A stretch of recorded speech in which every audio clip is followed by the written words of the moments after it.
So வல்லமை போலவே இன்றைக்கும் இந்த காணொளி ஒரு இம்பார்ட்டண்டான விஷயத்தை பற்றி நாங்கள் லேர்ன் பண்ற காணொலியாகத்தான் இருக்கும். இங்கிலீஷை பொறுத்தளவில் இங்கிலீஷ்ல ஏராளமான டைப் ஆஃப் சென்டென்சஸ் நீங்கள் அறிஞ்சு வச்சிருப்பீங்க.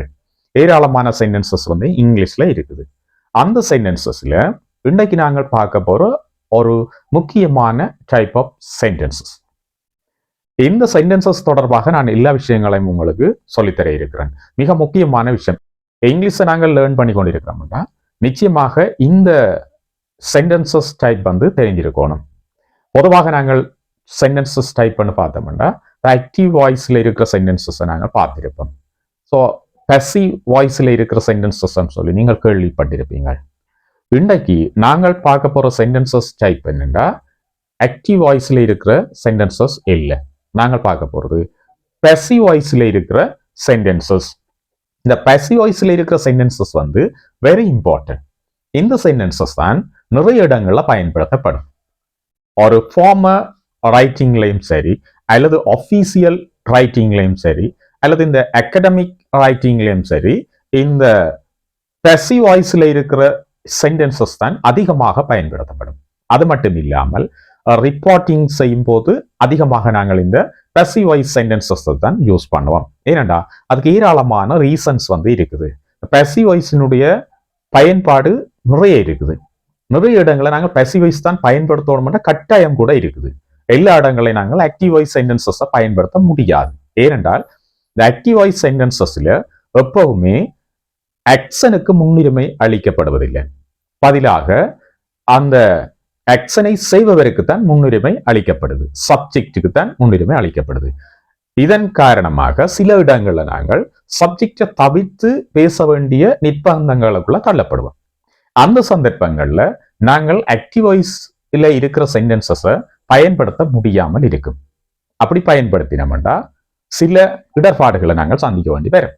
ஏனண்டா இந்த ஆக்டிவ் வாய்ஸ் சென்டென்சஸ்ல எப்பவுமே முன்னுரிமை அளிக்கப்படுகிறது சப்ஜெக்டுக்கு, அதாவது ஒரு ஆக்ஷனை செய்தவருக்கு தான் முன்னுரிமை அளிக்கப்படும். ஆக்ஷனை செய்தவரை சொல்லாமல் சொல்ல வேண்டிய சென்டென்சஸ்ல நாங்கள் அந்த விஷயங்களை சொல்லணும்.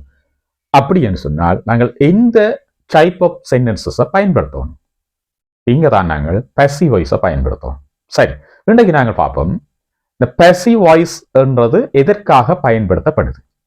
பசிவ் வாய்ஸ் என்றால் உங்களுக்கு விளங்கி இருக்கும், ஒரு டைப் ஆஃப் சென்டென்ஸ், ஒரு வகையான சென்டென்ஸ். அதாவது நீங்க ஆக்டிவ் வாய்ஸ்ல இருக்கிற சென்டென்ஸ் பார்த்துருப்பீங்க. அதே மாதிரியான பசிவ் வாய்ஸ்ல இருக்கிற சென்டென்ஸ், இப்போ கொசட்டிவ் டைப் ஆஃப் சென்டென்சஸ் ஒன்று இருக்குது. ஸோ இப்படி நிறைய சென்டென்சஸ் இருந்தாலும் இந்த பசிவ் வாய்ஸ் சென்டென்சஸ் தொடர்பாகத்தான் நாங்கள் இன்றைக்கு கிளீனா பார்க்க போறோம். என்ன தேவைகளுக்காக அல்லது என்ன நோக்கங்களுக்காக பசிவ் வாய்ஸ் சென்டென்சஸ் பயன்படுத்தப்படும், எந்த சந்தர்ப்பங்கள்ல நாங்கள் பசிவ் வாய்ஸ் சென்டென்சஸை பயன்படுத்துவோம். சரி, பசிவ் வாய்ஸ் சென்டென்சஸுக்கும் ஆக்டிவ் வாய்ஸ் சென்டென்சஸுக்கும் இருக்கிற டிஃபரண்ட் உங்களுக்கு இப்போ விளங்கி இருக்கு. எப்பவுமே ஒரு சப்ஜெக்டுக்கு, அதாவது ஆக்ஷன் ஒன்றை செய்தவருக்கு முன்னுரிமை அளிக்கிற சென்டென்ஸாக ஆக்டிவ் வாய்ஸ் சென்டென்சஸ் இருக்கும். அதே நேரம் எப்பவுமே ஆக்ஷனுக்கு முன்னுரிமை அளிக்கின்ற சென்டென்ஸாக பசிவ் வாய்ஸ் சென்டென்சஸ் இருக்கு. இங்க சப்ஜெக்டுக்கு முன்னுரிமை அளிக்கப்படுவது இல்லை, ஆக்ஷனுக்கு தான் முன்னுரிமை அளிக்கப்படும். சோ இப்ப இதுல இருந்து நீங்கள் பசிவ் வாய்ஸுக்கும் ஆக்டிவ் வாய்ஸ் சென்டென்சஸுக்கும் இடையில இருக்கிற வித்தியாசத்தை புரிஞ்சு கொண்டிருப்பீங்க. சரி, இப்ப என்ன தேவைகளுக்காக இந்த பசிவ் வாய்ஸ் சென்டென்சஸ் பயன்படுத்தப்படுது, இதான் நாங்கள் இப்ப அடுத்ததாக பார்க்க போறோம். இப்ப என்ன தேவைகளுக்காக பயன்படுத்தப்படும் சொன்னால், எப்பவுமே ஆக்ஷனுக்கு முன்னுரிமை அளிக்கப்படணும் சொல்லி நினைக்கின்ற இடங்கள்ல நாங்கள் அப்போ பசிவ் வாய்ஸை பயன்படுத்துவோம். எப்பவுமே ஆக்ஷனுக்கு ப்ரியாரிட்டி கொடுக்கணும்னு சொன்னால் நாங்கள் நிச்சயமாக பசிவ் வாய்ஸை தான் பயன்படுத்துவோம். இப்போ எக்ஸாம்பிள் பார்த்தீங்கன்னு சொன்னா, the thief was arrested by the police. இப்போ நாங்கள் போலீஸை பற்றி சொல்லாமல் தேவையில்லை, சொல்லாமலும் இதை சொல்லலாம். the thief was arrested. thief was arrested. thief ஆன கள்ளன். thief was arrested. கள்ளன் கைது செய்யப்பட்டான். கள்ளன் கைது செய்யப்பட்டான். சரிதானே? யார் கைது செய்த விஷயம் இல்லை, கள்ளன் பிடிபட்டான் என்றதான் முக்கியமான விஷயம். ஆக்ஷனுக்கு முன்னுரிமை அளிக்கப்படுகிறது. பாசிவ் வாய்ஸ்ல நான் சொன்ன ஒரு வசனம். எங்க யார் கள்ளனை பிடித்தார்கள் என்றது இம்பார்ட்டன்ட் இல்லை, கள்ளன் பிடிபட்டான் என்ற விஷயம் தான் important. So the thief was arrested. கள்ளன் கைது செய்யப்பட்டான். அது கள்ளன் கைது செய்யப்பட்டான். சரிதானே? நாங்கள் அங்கால யார் கைது செய்தன்றதை சொல்லலாம். thief was arrested by the police.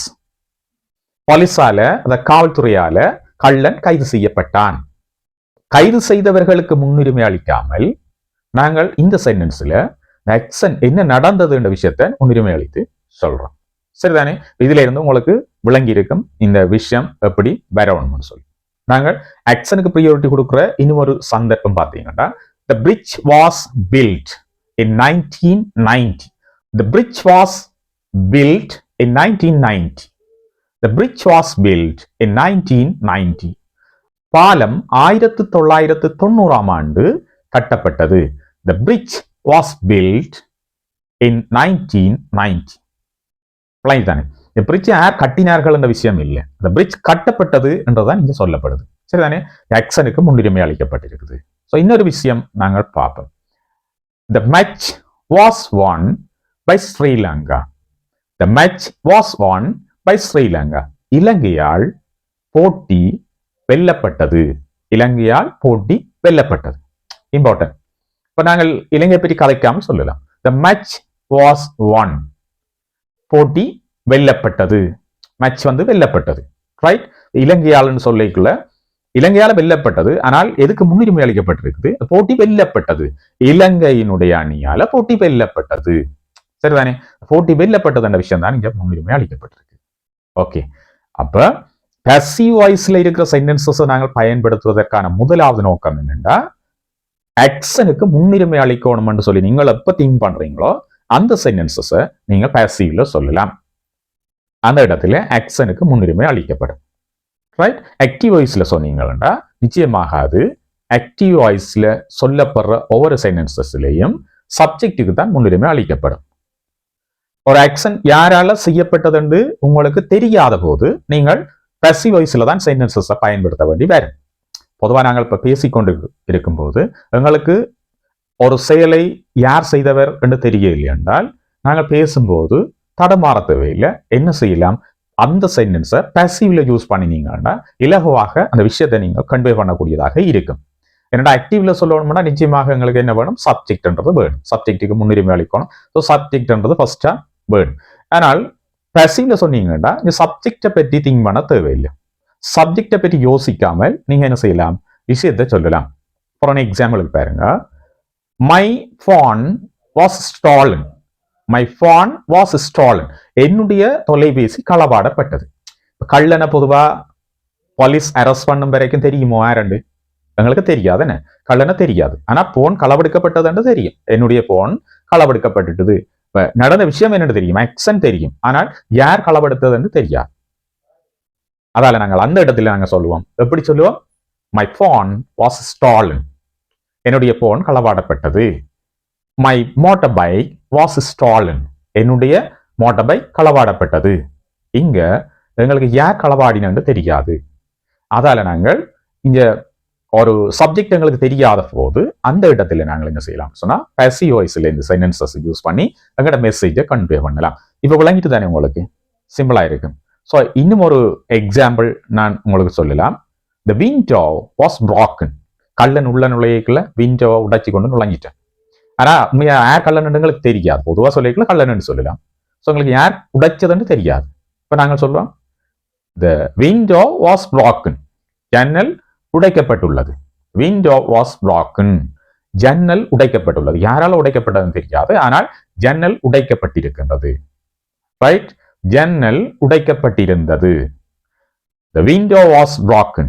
ஜன்னல் உடைக்கப்பட்டிருந்தது. யாரால உடைக்கப்பட்டது என்று தெரியாது. ஆனால் ஜன்னல் உடைக்கப்பட்டிருந்தது. ஓகே, எங்களுக்கு சப்ஜெக்ட் யாருன்னு தெரியாது. அதாவது ஜன்னலை உடைத்தவர் யாருன்னு தெரியாது. இந்த இடங்கள்ல நாங்கள் சப்ஜெக்டை தேடிக்கொண்டிருந்தால் சென்டென்சஸை கிரியேட் பண்ண முடியாமல் இருக்கும். அதே நேரம் எங்களோட மெசேஜை இன்னொருவருக்கு கன்வே பண்ண இல்லாமலும் இருக்கும். ஸோ நாங்கள் அந்த இடத்துல என்ன செய்யலாம்டா பாசிவ்ஸ்ல இந்த சென்டென்சஸை கிரியேட் பண்ணினீங்கன்னா ஈஸியா உங்களோட மெசேஜை கன்வே பண்ணக்கூடியதாக இருக்கும். Right? Once again, the window was broken.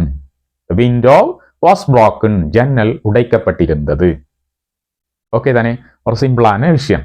அதே மாதிரி ஸோ இன்னொரு எக்ஸாம்பிள் பார்த்தீங்கன்னா the documents were lost the documents were lost. Documents were lost ண்டா அதாவது டாக்குமெண்ட்ஸ்கள் தொலைக்கப்பட்டிருந்தது. The documents were lost. என்ன அந்த கோப்புகள் தொலைக்கப்பட்டிருந்தது. ரைட், கோப்புகள் தொலைக்கப்பட்டிருந்தது அல்லது தகவல்கள் தொலைக்கப்பட்டிருந்தது. The documents were lost. The documents were lost. Okay தானே? என்னென்று தொலைந்தது, யாரால தொலைந்தது ஒண்ணுமே தெரியாது. ஆனா தொலைக்கப்பட்டிருந்தது என்ற விஷயம் தெரியும். ஸோ சப்ஜெக்ட் இல்லை, சப்ஜெக்டுக்கு நாங்கள் இங்க ப்ரியாரிட்டி கொடுக்கவும் இல்லை. இப்படியான இடங்களை நீங்கள் passive voice பயன்படுத்துங்க. ஓகே தானே? ரெண்டு விஷயம், ஆக்ஷனுக்கு அப்போ முன்னுரிமை கொடுக்கணும்னா நீங்கள் passiveல சென்டென்சஸை கிரியேட் பண்ணி உங்களோட மெசேஜை கன்வே பண்ணுங்க. அதே மாதிரி உங்களுக்கு சப்ஜெக்ட் தெரியாட்டில், அதாவது அந்த செயலை செய்தவர் யாருன்னு தெரியலைன்னு சொன்னா அந்த இடங்களை நீங்கள் passive voice யூஸ் பண்ணுங்க. ஈஸியா நீங்கள் உங்களோட மெசேஜை கன்வே பண்ணக்கூடியதாக இருக்கும். சரிதானே? அடுத்த விஷயம் பாருங்க, எப்பவுமே சப்ஜெக்டுக்கு நீங்கள் முன்னுரிமை கொடுக்க தேவையில்லைன்னு நினைக்கிற இடங்கள்ல நீங்கள் passive voice பயன்படுத்தலாம். சப்ஜெக்டுக்கு முன்னுரிமை அளிக்க தேவையில்லை நினைக்கிற இடங்களை நீங்கள் passive voice வந்து யூஸ் பண்ணுங்க. சரிதானே? சோ மூன்றாவது விஷயம், சப்ஜெக்டுக்கு இம்பார்ட்டன்ட் அளிக்க தேவையில்லைன்ற இடங்கள்ல நாங்கள் passive voice பயன்படுத்துவோம். சப்ஜெக்டுக்கு நாங்கள் இம்பார்ட்டன்ஸ் வந்து கொடுக்க தேவையில்லை, இம்பார்ட்டன்ஸ் வந்து கொடுக்க தேவையில்லை.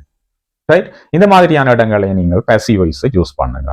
பாருங்க, சும்மா நான் எக்ஸாம்பிள் சொன்னா, இங்கிலீஷ் இஸ் ஸ்போக்கன் ஹியர்.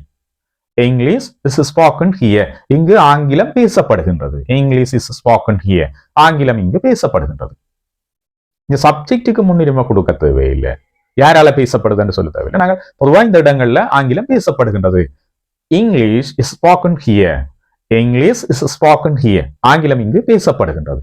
சரிதானே? இதே மாதிரி இன்னும் ஒரு விஷயம் பார்த்தீங்கன்னா, the paddy is grown in this area. paddy is grown in this area. paddy என்றா நெல்.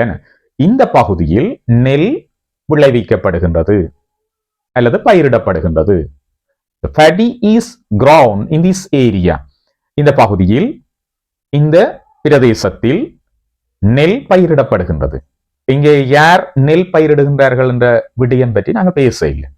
பொதுவாக இதுல யார் பயிரிடுகின்றார்கள் என்ற முக்கியத்துவம் நாங்கள் கொடுக்க தேவையில்லை. பொதுவாக நாங்கள் பேசிக்கொண்டு போகும்போது சொல்லுவாங்க, இந்த பகுதியில அதிகமாக நெல் பயிரிடப்படுகின்றது. அந்த விஷயத்துக்கு நாங்கள் இப்போ சப்ஜெக்டை இம்பார்ட்டன்ஸ் கொடுக்க மாட்டோம். சப்ஜெக்டுக்கு இம்பார்ட்டன்ஸ் வந்து நாங்கள் கொடுக்குறோம் இல்லை.